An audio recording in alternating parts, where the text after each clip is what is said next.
రెండోదిగా అన్నపూర్ణ గారు.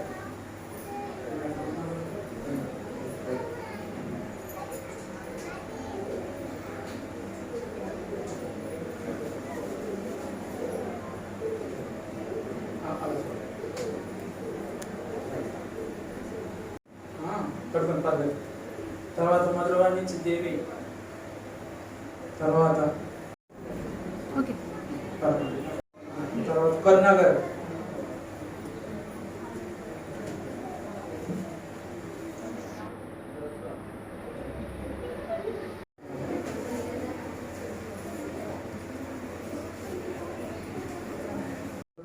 దేవుడు మనకు మంచి ఆరోగ్యం ఇచ్చినందుకు, అలాగే దేవుని మందిరంలో సంతోషంగా దేవుని మందిరంలో ప్రార్థన చేయడానికి దేవుడు సమయం ఇచ్చిన దేవుడు స్తోత్రం చెప్తాం. హల్లెలూయా హల్లెలూయా.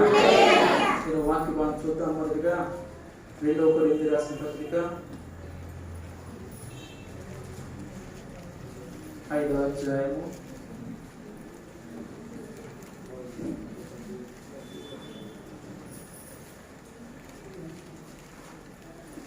17వ వచనం.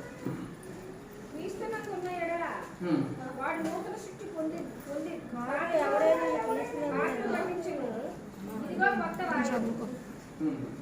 సమస్తమును దేవుని వల్ల అయినవి. చాలా ఇక్కడ చూసినట్లయితే మొట్టమొదటిగా దేవుని యొక్క వాక్య భాగంలో 2 కొరింథీ రాసిన పత్రిక 5వ అధ్యాయం 17వ వచనం. కాగా ఎవడైనా క్రీస్తు యేసునందు వాడు నూతన సృష్టి. ప్రేమ దేవుని బిడ్డలారా, ఇక్కడ 2 విషయాలు దేవుడు జ్ఞాపకం చేస్తున్నాడు.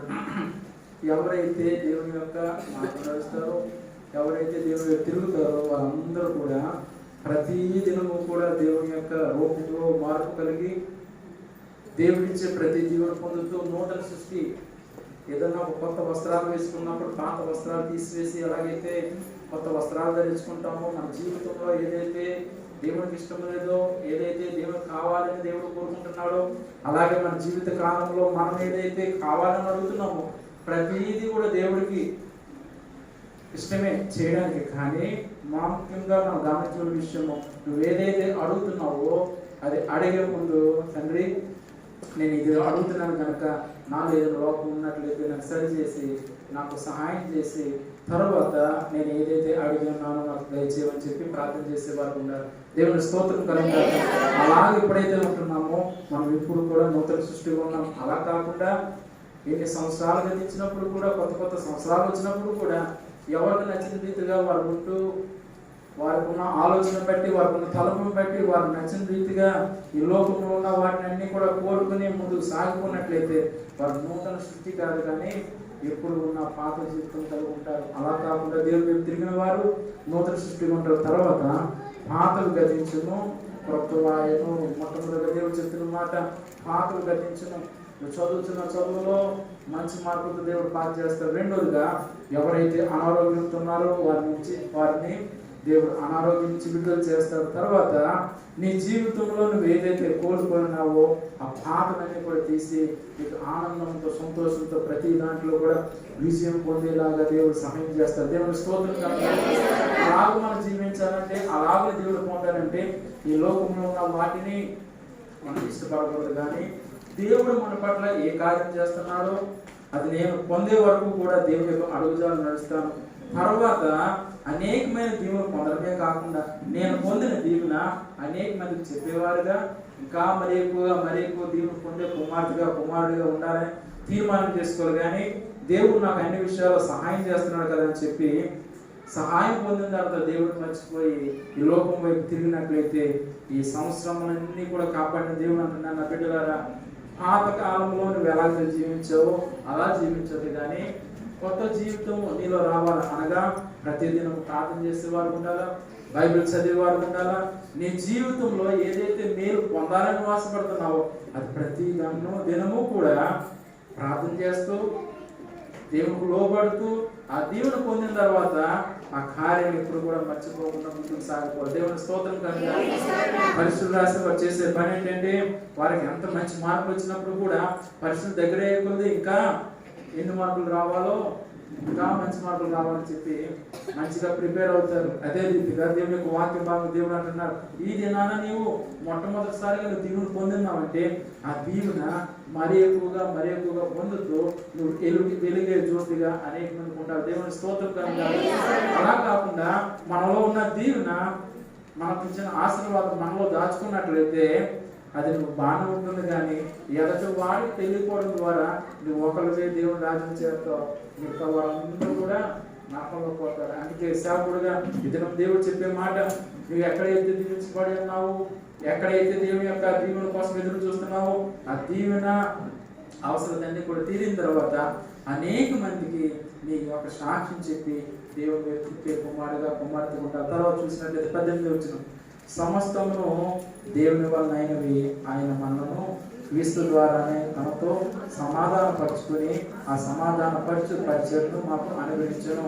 భక్తుడైన పౌలు చెప్తున్నాడు, సమస్తము దేవుని వలన అయినవి. ఈ భూమి మీద మనుషులు పుట్టినారనగా దేవుని యొక్క కార్యం జరగాలన్నా అది ఏమైతే దేవుని యొక్క ప్రణాళిక ఉందో అదంతా కూడా దేవుని చిత్త ప్రకారం జరుగుతుంది. దేవుని స్తోత్రం కనుక మనుషులుగా మనకు అనేకమైన తలంపులు ఉండొచ్చు, అనేకమైన కోరికలు ఉండొచ్చు, కానీ దేవుని దృష్టిలో ఏది జరగాలో అదే జరుగుతుంది. తర్వాత ఆయన మనను క్రీస్తు ద్వారా తనలో సమాధానపరుచుకుని ప్రతి విషయంలో కూడా ఇక్కడ భక్తులు చెప్తున్న మాట ఏంటంటే, ఈ లోకంలో మనం ఎక్కడికైనా పనిచేయడానికి వెళ్తాం.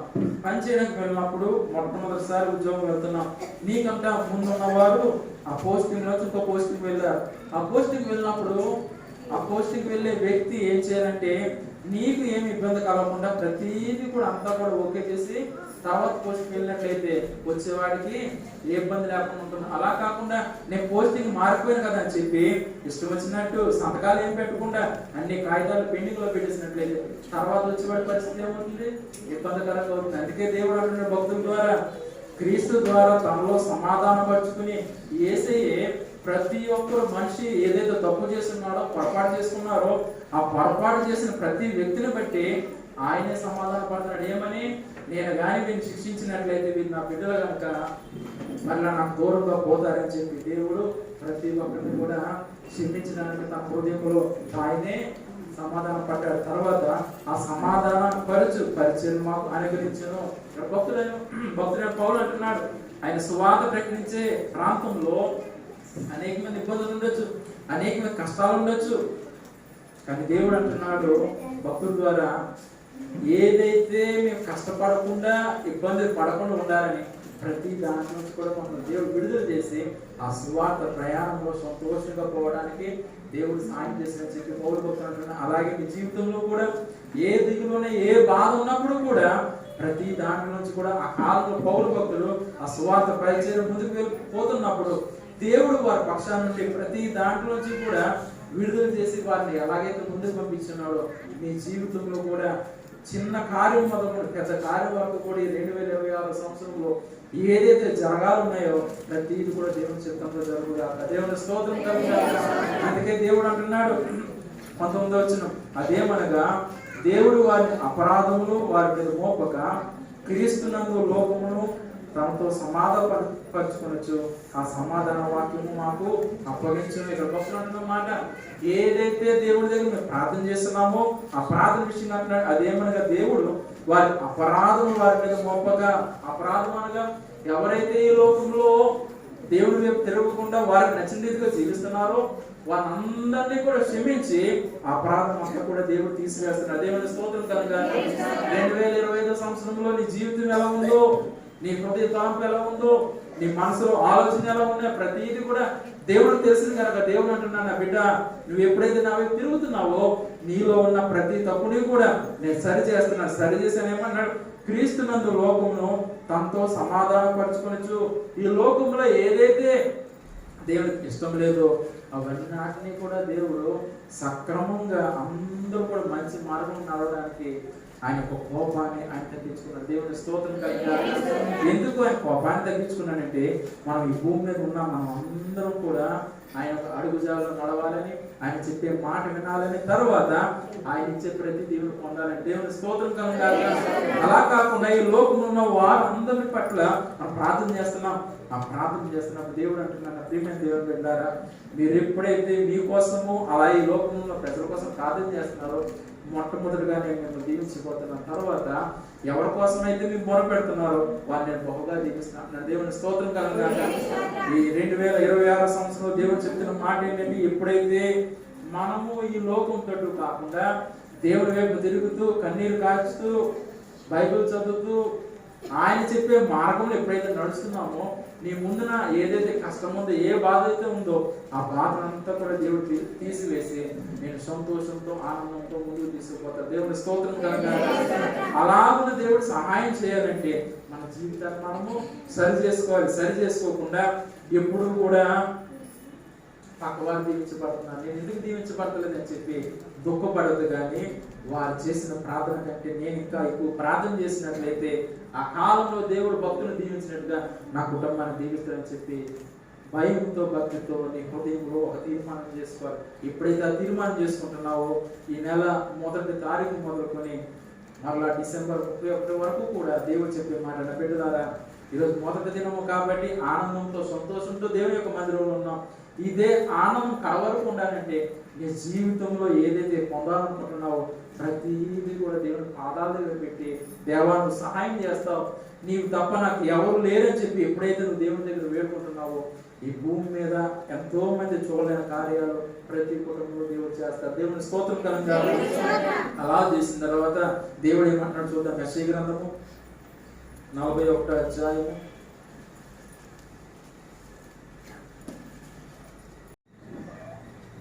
దేవానికి వందనాలు, స్తోత్రాలు. నీ సన్నిధిలో ఉన్న మమ్మల్ని అందరినీ ఆశీర్వదించి కంటికి రెప్పవలె దీవించి సంవత్సరం మొత్తం నడిపించమని వేడుకొని ఉన్నాం. ఇదివరైనా మొదటి ఆరాధనలో మొదటి వర్తమానం దైవశాఖల ద్వారా ప్రభావాన్ని పరలోక శబ్దాన్ని మాకు వినిపించిన దేవుడానికి వందనాలు, స్తోత్రాలు. జరగబోయే అంశాలని తెలియపరిచారు. బిడ్డల పట్ల మా అందరి పట్ల మీరు చేయబోతున్న కార్యాలని తెలియపరిచారు. అందరి బట్టి నీకు స్తోత్రం చెల్లిస్తున్నాం. తదుపరి వర్తమానం సహోదరులో మీరు మా అందరితో మాట్లాడి మా హృదయానికి కావాల్సిన ఆత్మీయ ఆహారం దయచేస్తున్నందుకే నీకు స్తోత్రం. దైవజనులు బాగా ఆశీర్వదించి నీకు మహిమార్థకరంగా నీ పరిచయం, నీ సేవ పరిచయంలో వాడుకొని మీరే మహిమ పొందమని ప్రార్థిస్తున్నాం. అలాగే సంఘ పరిచయం విస్తరింపచేస్తున్నారు వందన. మీరు ఇచ్చిన వాగ్దానాలు బట్టి నీకు వందన. ఈ వాగ్దానాల ప్రకారం సంఘంలో సమయంలో ప్రతి ఒక్కరి జీవితంలో జరిపించి దీవించి కాపాడి రక్షించి నడిపించాలని యేసుక్రీస్తు నామములో స్తుతించి పెట్టుకొని ప్రార్థిస్తున్నాము తండ్రి. ఆమేన్. తెరవండి, తెరిచి దేవుని వాక్యాన్ని చదివి గ్రహించండి. యోహాను సువార్త 1వ అధ్యాయము 12వ వచనం. యోహాను సువార్త చదవండి. తనను ఎందరూ అంగీకరించిన వారందరికీ, అనగా తన నామమందు విశ్వాసం ఉంచు వారికి దేవుని పిల్లలందుకు ఆయన అధికారం అనుగ్రహించును. వారు దేవుని వలన పుట్టిన వారే గాని రక్తము వలనైనను శరీరేచ్ఛ వలనైనను మనుష్యేచ్ఛ వలనైనను పుట్టిన వారు కాదు. దేవుని వాక్యాన్ని మనం చదువుతున్నాము. దేవుని బిడ్డలారా, యోహాను సువార్త 1వ అధ్యాయము 12వ వచనంలో దేవుని వాక్యం సెలవిస్తా ఉన్నది, తనను ఎందరూ అంగీకరించినో వారందరికీ, అనగా ప్రభువు నామమందు విశ్వాసం ఉంచిన వారికి దేవుని పిల్లలు అవటానికి ఆయన అధికారము ఇచ్చేవాడే అన్నాడు. ఎవరైతే ప్రభువుని అంగీకరిస్తారో, నీ అంగీకారం ఎలా ఉండాలంటే, ప్రభువా గడిచిన కాలం అంతా కూడా నేను నీకు దూరంగాను, లేకపోతే నీ మాటకు వ్యతిరేకంగాను, లేకపోతే నీ చిత్తానికి అనుగుణంగా జీవించకుండా నా ఇష్టానుసారంగా నేను బ్రతికానేమో, దయతో నన్ను నీ మార్గంలో నడిపించి అంగీకరించని ఏ ఒక్కరైతే ప్రార్థన చేసి ప్రభు వారిని సంపూర్ణంగా విశ్వసించి తమ హృదయాల్లో ప్రభు మాటను పెట్టుకుని ప్రభుతో నడుస్తారో వారి విషయమై దేవుని వాక్యం అంటుంది కదా, వారందరూ కూడా దేవుని పిల్లలు అవుతారట. హల్లెలూయా, హల్లెలూయా. దేవుని పిల్లలు అని పిలువబడడానికి దేవుడు అధికారాన్ని ఇస్తున్నాడు. ఎవరికి అంటే, సాతానుతో పొత్తు కలిగిన వారికి అధికారం ఉండదు, లోకస్తులుగా బ్రతికే వారికి అధికారం ఉండదు, లోకంలో ఉన్న వాటి వెంబడి పరిగెత్తే వారికి, శరీరేచ్ఛలను బట్టి జీవించే వారికి అట్టి అధికారం లేదు. కానీ మరి లోకాశలను శరీర ఇచ్ఛలను విడిచిపెట్టి ఎవరైతే ప్రభువును విశ్వసించి ఆయన శిలువ రక్తంతో తమ యొక్క హృదయాలను, తమ పాత జీవితాలను కడుక్కుని నూతనమైన స్వభావం కలవారై దేవుని దగ్గర మోకరిల్లి ప్రార్థన చేస్తారు, అట్టి వారి విషయంలో దేవుని వాక్యం అంటుంది కదా, నీవు నేను బిడ్డ అధికారాన్ని పొందుకుంటామని దేవుని వాక్యం చెప్తా ఉంది. దేవుని పిల్లలము అని మనం పిలువబడతామంట. ఎప్పుడు అనంటే వారు పాపంలో చనిపోతారు, క్రీస్తులో బ్రతుకుతారు. పాపంలో చనిపోయి క్రీస్తులో బ్రతికినప్పుడు మనము ఈ లోకానుసారమైన వ్యక్తులము కాదు, కానీ పరిశుద్ధాత్మ ద్వారా నడిపించబడుతూ పరిశుద్ధాత్మ కృపలో ఎదుగుతూ దేవుని యొక్క క్రియలను లేకపోతే దేవుని యొక్క కృపను మనం అనుక్షణము కూడా పాటించేవారుగా ఉంటాం. హల్లెలూయా. దేవుని వాక్యంలో శరీరేచ్ఛలు మనుశేషులను బట్టి పుట్టిన వారు కాదంట వీరు.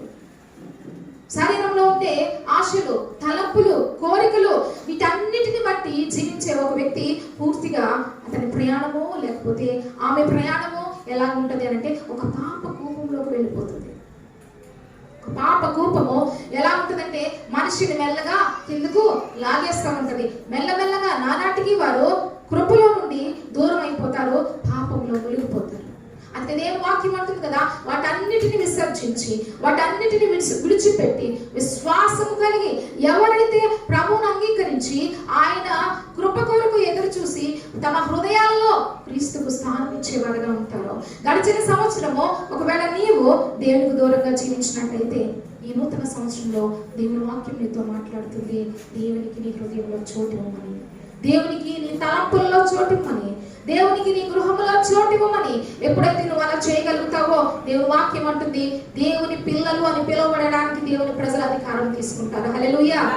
దేవుని పిల్లలుగా నువ్వు పిలువబడినప్పుడు, నీ కుటుంబం పిలువబడినప్పుడు సాతాను అధికారం లయమైపోతుంది, సాతాను క్రియలు లయమైపోతాయి. సాతాను యొక్క ప్రణాళికలన్నీ కూడా దేవుడు మరి బ్రక్కలు కొడతాడు, విజయాన్ని ఇస్తాడు ఆయన కృపను బట్టి.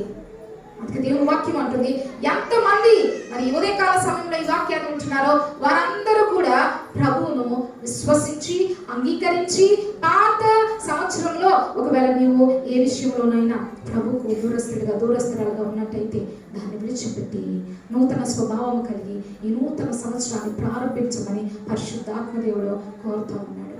గడిచిన సంవత్సరంలో మన జీవితం ఉండకూడదు, కానీ నూతన సంవత్సరంలో నూతన కృపను మనం పొందేవారంగా ఉండాలి. హల్లెలూయా.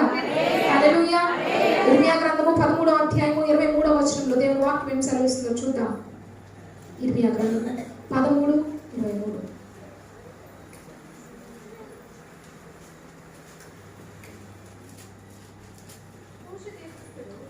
కూషు దేశస్థుడు తన చర్మమును మార్చుకొనగలడా? చిరుతపులి తన మచ్చలను మార్చుకొనగలదా? మార్చుకొనగలిగిన ఎడల కీడు చేటుకు అలవాటు పడిన మీరు మేలు చేయ వల్లపడును. చాలండి. దేవుని వాక్యంలో మనం చదువుతా ఉన్నాం. ఇర్మియా గ్రంథము 13వ అధ్యాయము 23వ వచనంలో దేవుని వాక్యం సెలవిస్తుంది, కూషు దేశస్థుడంట చర్మము మార్చుకొనలేడు. ఎవరు ఈ కూషు దేశస్థుడు అని మనం చూసినట్టయితే ఈ కూషు దేశస్థుడి యొక్క చర్మము నల్లగా ఉంటుందంట. ఇక్కడ చర్మము రంగు గురించి ప్రస్తావించబడింది. ప్రియదేవుని బిడ్డలారా, ఈ చర్మపు రంగు మరి సామాన్యంగా ఈ లోకంలో ఉన్న ప్రజలు మాట్లాడే మాట కాదు, కానీ ఇది చాలా ఆత్మీయతతో కూడుకున్న మాట, ఎంతో మర్మము దాగి ఉన్నమాట. కూషు దేశస్థుడి యొక్క చర్మము నల్లగా ఉంటది. అదంట ఎన్ని విధాలుగా మరి ప్రయత్నం చేసినప్పటికీ కూడా ఆ నలుపు పోదు.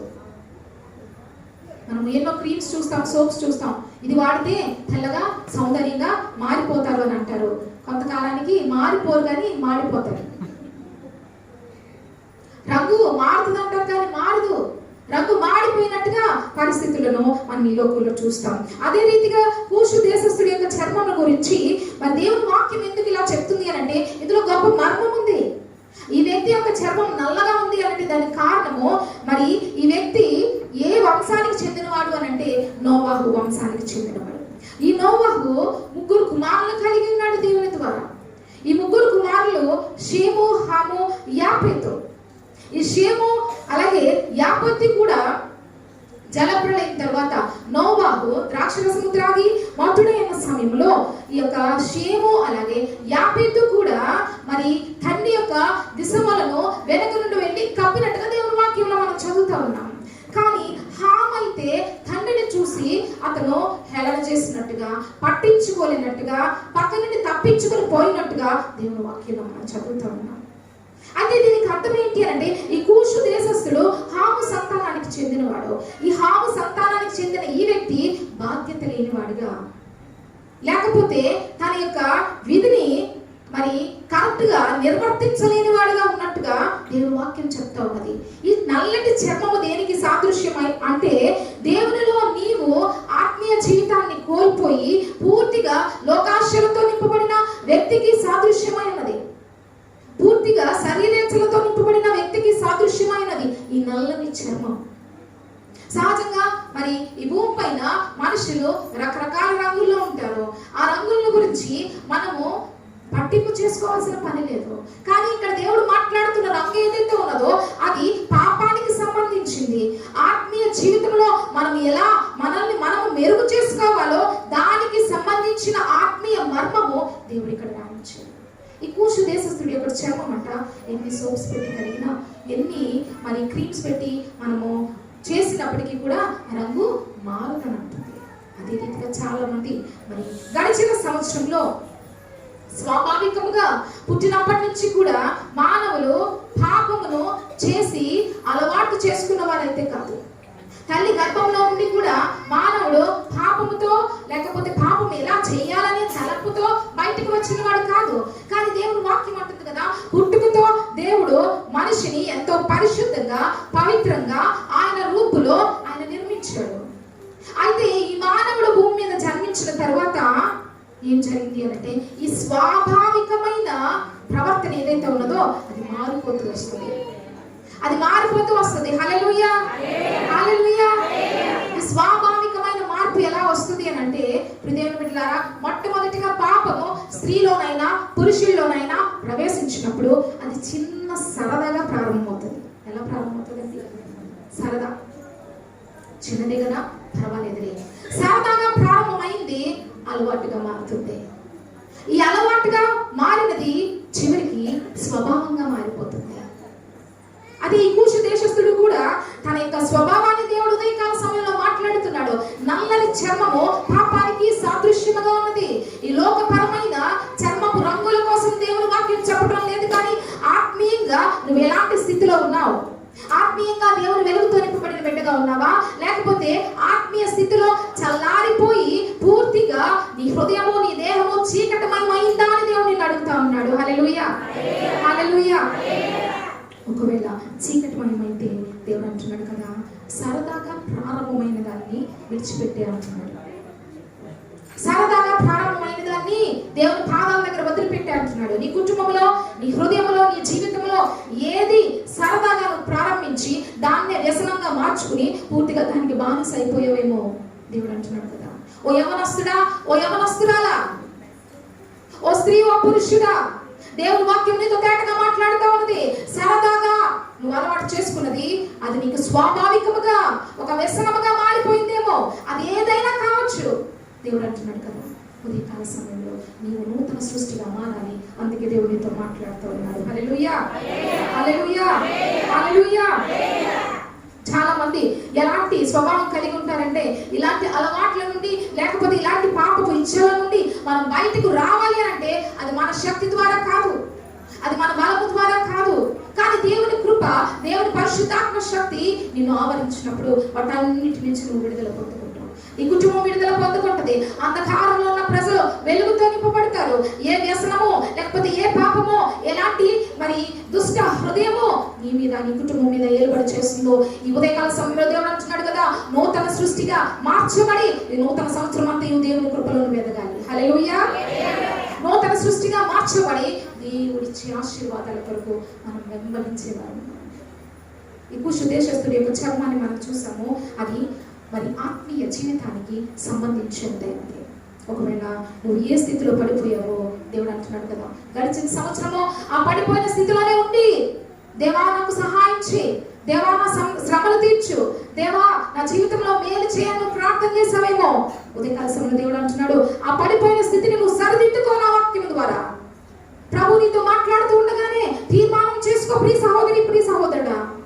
దేవునికి ఇస్తున్న సమయంలోనే నీ హృదయాన్ని, నీ జీవితాన్ని, నీ తలపుల్లో ఎప్పుడైతే మార్చుకుని ప్రభు దగ్గర నిన్ను నీవు తగ్గించుకుని కన్నీటితో ఆయన వేడుకుంటావు. దేవుని వాక్యం అంటుంది కదా, నిన్ను ఆయన కుమారుడిగా కుమార్తెగా ఆయన అంగీకరించి ఉన్నత స్థితికి దేవుడు హెచ్చిస్తాడు. దేవునికి స్తోత్రం. ఉన్నత స్థితికి దేవుడు హెచ్చించేవాడు అన్నాడు. ఒకవేళ నువ్వు పేదరికంలో ఉండొచ్చు, ఒకవేళ నువ్వు సమస్యలతో ఉండొచ్చు, ఒకవేళ నువ్వు అనేకమైన ఇబ్బందులు గుండా నడుస్తూ ఉండొచ్చు. గడిచిన సంవత్సరం అంతా కూడా నేను ఎంతో నలిగిపోయాను. గడిచిన సంవత్సరం అంతా కూడా ఈ ఆర్థిక బాధ నన్ను నల్లగొట్టింది. గడిచిన సంవత్సరం అంతా కూడా నా కుటుంబ పరిస్థితులు నన్ను వేధించాయి. గడిచిన సంవత్సరం అంతా కూడా నా ఉద్యోగ పరిస్థితుల్లో నేను చాలా సతమతమయ్యాను. గడిచిన సంవత్సరం అంతా కూడా నా అనారోగ్య బాధ నన్ను చాలా దుఃఖానికి గురి చేసిందని నువ్వు అనుకుంటున్నావు. ఉదయకాల సమయంలో దేవుడు మాట్లాడుతున్నాడు కదా, ఆ పరిస్థితులన్నిటినీ నేను మారుస్తాను. మొదటిగా నీ హృదయం మారాలంటున్నాడు. హల్లెలూయా, హల్లెలూయా. మొదటిగా మన హృదయం మారాలి. ప్రభువుకు చోటిచ్చి ఆయన వెలుగుతో నింపబడి పాపం నుంచి విడుదల పొందేవారంగా మనం ఉన్నట్టయితే దేవుడి వాక్యంలో మనం చదువుతున్నాం కదా, చిరుతపులి తన మచ్చలను మార్చుకోనగలదా అంటుంది. చిరుతపులికి ఒంటి మీద ఏముంటాయమ్మా? మచ్చలు ఉంటాయి. అది పుట్టుకతోనే ఆ విధంగా మరి దేవుని యొక్క సృష్టిలో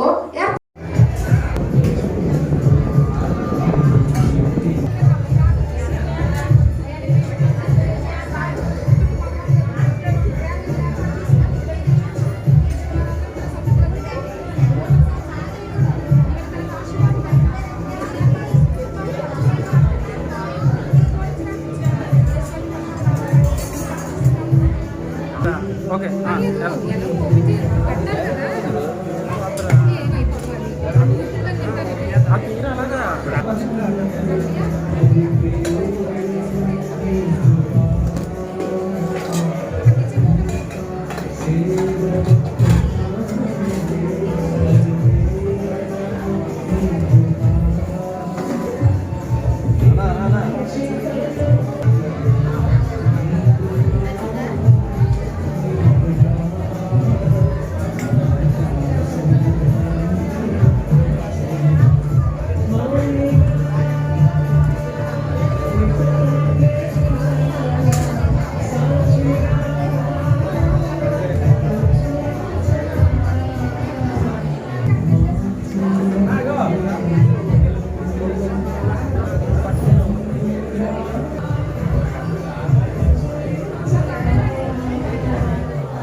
దేవుడా పౌలును పౌలుగా మార్చిన నా గొప్ప దేవుడా నీలో ప్రేమ నాలో నింపి నీలా నన్ను నీవు మార్చుమయ్యా నీలో ప్రేమ నాలో నింపి నీలా నన్ను నీవు మార్చుమయ్యా నీలో ఉండాలని నీతో ఉండాలని చిన్న ఆశయ ఓ యేసయ్యా ఆశయ చిన్న ఆశయ ఓ యేసయ్యా నీవే చాలయ్యా ఆశయ చిన్న ఆశయ ఓ యేసయ్యా నీవే చాలయ్యా నీతో నేను నడవాలని నీతో కలిసి ఉండాలని నీతో నేను నడవాలని నీతో కలిసి ఉండాలని ఆశయ చిన్న ఆశయ ఓ యేసయ్యా నీవే